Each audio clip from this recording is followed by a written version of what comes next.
I'm just jumping in here before we get started to say we are about to introduce our new Fiber Fix membership, but you have to stay to the end because me and Mel will answer about a dozen fun interview questions so you can get to know us a bit before you sign up. Here we go.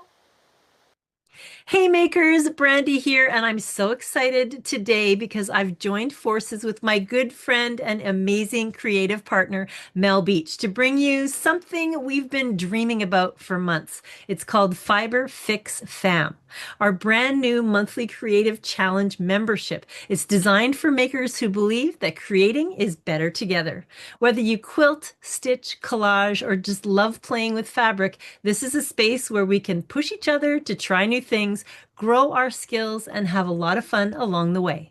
Hey everyone, I'm Mel, and like Brandy, I've always believed that the best creativity happens when we share it with others. Fiber Fix Fam is a great way to keep your spark alive all year long without the overwhelm of starting big projects or trying to figure it out on your own. So let's talk about how this works. Every month for 2026, we'll be releasing a creative prompt. It's your fiber fix. This will inspire you to step into your creative zone and make a fiber art postcard. And we're calling it The the Midnight Midnight Prompt. Prompt. Let's try that again. And we're calling it the Midnight Prompt. Yay, Midnight Prompts. Okay, so to recap this whole thing, we'll bring you your monthly fiber fix as a midnight prompt on the first of every month. And we're starting on New Year's Eve with the midnight prompt for January.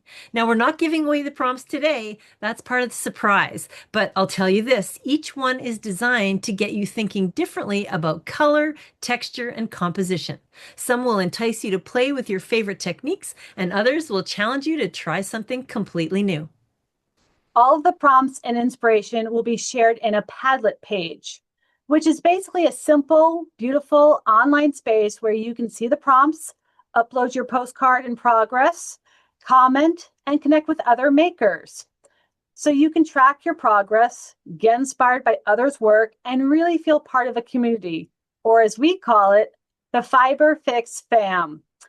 And this is all from the comfort of your own studio at home. And speaking of community, that's the heart of Fiber Fix Fam. You'll be joining a group of makers who are just as excited about creativity as you are. We are a family of makers getting our creative groove on.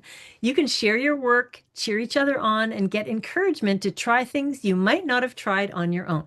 We'll also host a monthly live meetup via Zoom, where Mel and I will talk through the prompt, answer questions, give little tips and tricks, and just hang out with the Fiber Fix Fam community.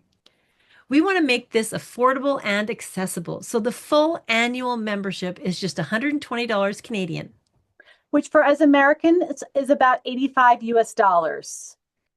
That's 12 months of prompts, live sessions, and community access for the price of a gourmet coffee each month, or tea and a scone, which is my favorite. We are so excited to see what you create. Imagine this, a whole year of postcard projects that stretch your skills, spark your imagination, and give you something small and beautiful to celebrate each month. And we know there are people in your world who would love the charm and thoughtfulness of a handmade postcard arriving at their doorstep by snail mail. So you end up with a heartfelt gifts for the ones you love. We've poured our hearts into this and we can't wait to share it with you. The Fiber Fix Fam is about connection, creativity, and fun, and we want you to be part of it from the very beginning. You can follow both Brandy at Quilter on Fire and me at Mel Beach Quilts on the socials. But we've also created a Fiber Fix Fam on Instagram. You'll get a whole lot of sneak peeks there, and we hope you'll be inspired to join us. And once you're in the Padlet, that's the place where all the magic really happens. We can't wait to see the fiber art postcards when you upload your finish. Okay, now we're going to have a little bit of fun with 12 interview style questions so you can get to know us a little bit better before you sign up. These will be questions that we'll both answer. So here we go.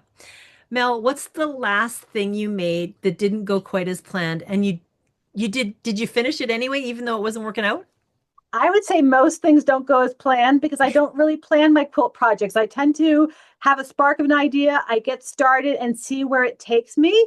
So I'm usually delighted. I usually have plan A, plan B, plan C, and beyond to finish that project. You know, it doesn't go as planned for me. I always have such high hopes for myself when I go off to a retreat.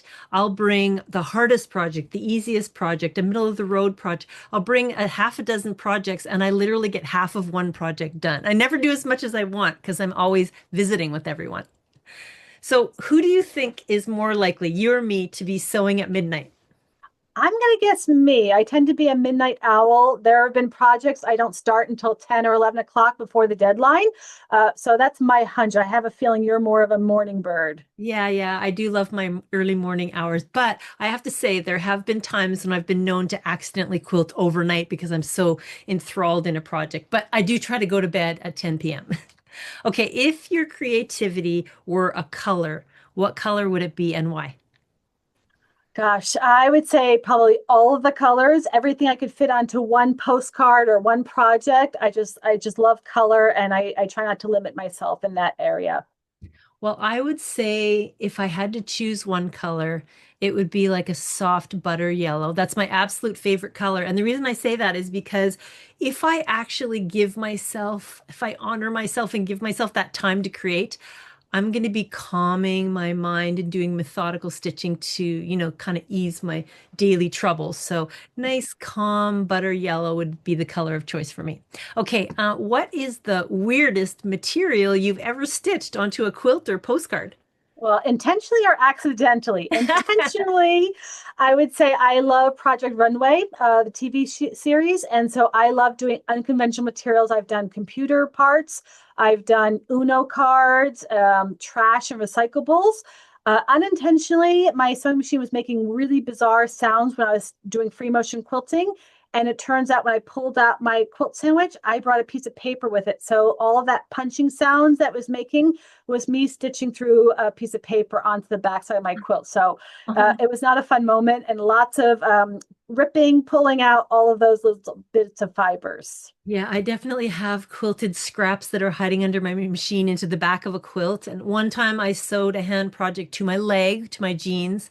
But one time I was inspired to use tops of yogurt containers and I just fooled around with it and had some fun trying it out. But my most favorite thing that I found that was kind of unconventional was paper towel. I started painting and dyeing, not really dyeing, but having leftover the paint of paper towel that I was using to clean up. And I was like, this is so beautiful. I have to somehow put it into a project. So that was kind of a weird thing. And That's it's not, amazing. Trash to treasure. I know, Yeah. it's not like a long lasting thing, but it was a lot of fun. Okay, who has more UFOs in their sewing room, you or me? Oh gosh, I don't have as many as I used to. I've either sent them off to their ways or repurposed them. So I'm gonna guess maybe you, but I could be wrong about that. Yeah, I probably have at least 2 dozen. And every time I look around or every time I do a tidy, I kind of walk by a cupboard that's full of something that's an unfinished project. And I'm like, oh, I really need to finish that up. When am I going to have the time? But it's nice because I have lots to choose from every time I go to a retreat. That is good. Yeah, they tend to lurk in the darkest corners and they kind of uncover themselves when the time's right. Yeah. Okay, so if you had to name your sewing machine, what would you call it? Gosh, I have a Juki sewing machine. I love it. I don't know if I necessarily have a name for it, but I pet it and whisper sweet nothing because I just have such joy stitching with it. So I've called my Bernina Miss Ray right from the beginning. And the reason that is because it's my mom's middle name. And when my son was born, his middle name was my father's name, and I don't have any other children. So when my mom found out that I named my sewing machine Miss Ray, she was like, I don't know if that's better or what. But she was pretty happy that I named my sewing machine after her because my sewing machine is a big part of my life. Oh, that's lovely. Okay, so Mel, tea or coffee when you're creating, and how many cups does it take to get you in the zone? I'm not so much a tea or coffee drinker, but my go-to is a good old Dr. Pepper, my caffeine, my little boost of energy when I need it most. And Yeah, well, usually it's just one can. So okay. I am an absolute tea lover. And I used to have 3, 4, 5 cups of tea a day, but I've completely stopped that because it's not good for me. And I was kind of reeling. So I now only have one really nice cup of tea a day after my nice breakfast or brunch. And that keeps me going all day long. So, okay, next question is what will we hear in your creative happy place? Silence, an audiobook, a podcast, or music? Oh gosh, it's going to either be uplifting music or reality TV. It's my guilty pleasure. Well, that's pretty cool. Well, I have to say, I am absolutely addicted to audiobooks. I have more audiobooks in my Audible app than I can ever listen to in a lifetime. But also, I do love a good podcast. Of course, I'm a podcaster and I love listening to the biz type podcasts and the sort of amazing gurus out there who always give me tips and tricks on my business. So I'm hooked on those for sure.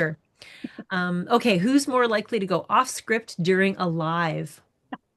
I am not very good at following scripts. I did a lot with comedy improv, so I might start very regimented, Yeah. but I tend to go a little bit rogue as I do in my quilting, I guess. Yeah, I think we're both the same that way. Although I have to say, I think my listeners of the podcast like it because I do have a consistent thing that I do every time. But I love to go deep into their story, go way off script, and really just add a whole bunch of extra questions on the fly because that's what kind of creates the magic, right? Okay, so one or a couple more questions. If you could invite any artist, living or gone, to join Fiber Fix Fam for a month, who would it be? So many amazing folks I would love to invite into our community. But for me, I've always been an admirer of Keith Haring, the pop artist. And so I've followed his work and, he's no longer with us. But I would love to pick his brain and just absorb as much of his creative mojo as I possibly could. Yeah, someone so cool from a totally different genre, right? Oh, that would be great. Well, I have to say my pick would be Laura Kemshaw. People have probably heard me talk about Laura again and again. I just love everything she's doing online with community. And if she was like she's given me so many creative prompts over the years, I just can't even. I want to give you one tidbit that has been my favorite tip of all time from her. And it was when she was on the podcast, she gave me her course on making a journal. And it's just, creative inspiration in a journal. But what she said was when you open it up with the white pages and it's daunting, it's just all, she said, just paint the edges of all the pages. And so that when you open it up, it's already damaged and colored and looking, all kind of messed up, but beautiful, right? So anyway, that would be my pick for creative inspiration for sure. Okay, let's see. Two more questions. What's one creative habit you've picked up from me, and I'll say one about you. I think it's been exciting working with you and partnering with you these past few months because I think we both have different strengths that we really build off of. And so I think you bring a lot with the technology side, social media for sure. And so I really enjoyed kind of lifting each other up in both of our expertises. Yeah, I think we have some talents that we admire in each other. And the thing I admire most in you is the put your head down, do the work mentality and the organization. Like you have this Google Drive for us when we were creating this. And even when we were just in meetings on the fly, you'd be taking notes and putting them so that we don't just have an idea and it disappears. I just love that organizational aspect. So you're really, teaching me a thing or two about that. And I love it. Okay, so what is one thing you always tell yourself when your project takes a wild left turn? Which is probably almost every project. I Yeah. think I try to tell myself it's just fabric. There's plenty more fabric, as you can see behind me. And so, again, if plan A doesn't work, there's 26 letters to the alphabet. And Yeah. so just keep seeing. And oftentimes, those changes, those modifications really take it to an exciting level in my artistry. So they're good things, good That's opportunities. that's such good advice. And I think for me, if something's going horribly wrong, whether it's in business or in a project I'm working on, I think my first thing is I just got to forgive myself and move on. Because if you just put your head down and keep going, that's the way to solve the problem. There's got to be fixes out there. There's got to be new things coming. And what if it turns out better than you ever imagined? Just put your head down, do the work, and get it done. So that's my thing. Forgive yourself and try again. I love it. That was really fun. So, those were a lot of fun questions. We just wanted to give you a little glimpse into our lives. So, if you are ready to kick off 2026 with a creative spark, head over to quilteronfire.com. Right on the main page, you can click on there and sign up today to join us for our brand new monthly creative challenge. It's designed for makers who believe that creating is better together.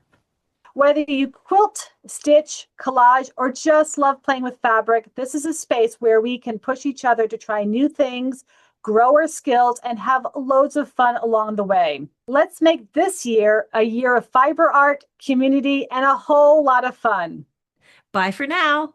See you soon.